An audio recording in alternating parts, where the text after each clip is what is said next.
Operation Kagar పేరుతో మావోయిస్టులకు వేటాడి చంపుతారని సిపిఐ ఎంఎల్ఎస్ మాస్ లైన్ కి మా పార్టీ కేంద్ర రాష్ట్ర ప్రభుత్వాలపై తీవ్ర స్థాయిలో మండిపడింది.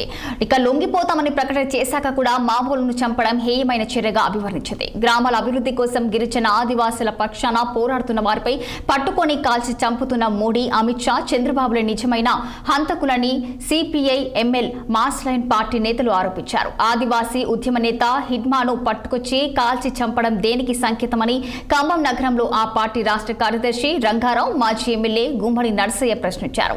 మారేడుమిల్లి బూటాపకు ఎన్కౌంటర్ పై సుప్రీంకోర్టు జడ్జితో విచారణ జరపాలని వారు డిమాండ్ చేశారు. పోలీసుల అదుపులో ఉన్న మిగతా మావోయిస్టులను బేషరతుగా కోర్టులో హాజరుపరచాలన్నారు.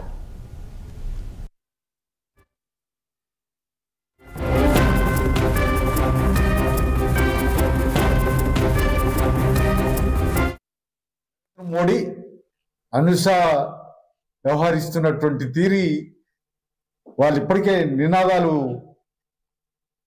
చేస్తున్నారు. 2026 మార్చి నాటికి నక్సలిస్టులని లేకుండా చేస్తామని, ఈ నక్సలైట్లను లేకుండా చేస్తామనేటువంటి విషయం ఒకసారి ఇందిరాగాంధీ కమ్యూనిజాన్ని లేకుండా చేస్తానని చెప్పి మాట్లాడి ఆమె కాలగర్భంలో కలిసిపోయింది తప్ప కమ్యూనిస్టులు కలిసిపోలేదు.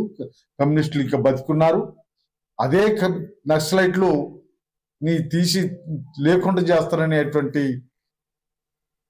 ఏదైతే ఉందో మోడీ ఆలోచన, మోడీ లేకుండా పోతాడు తప్ప నక్సలైట్లు పోరు. వాళ్ళు ఇక్కడ పేదరికం ఉన్నంతసేపు, ఇక్కడ సమస్యలు ఉన్నంతసేపు వాళ్ళు ఏదో రూపంగా బయటకు వస్తూనే ఉంటారు. అది ఆగదు.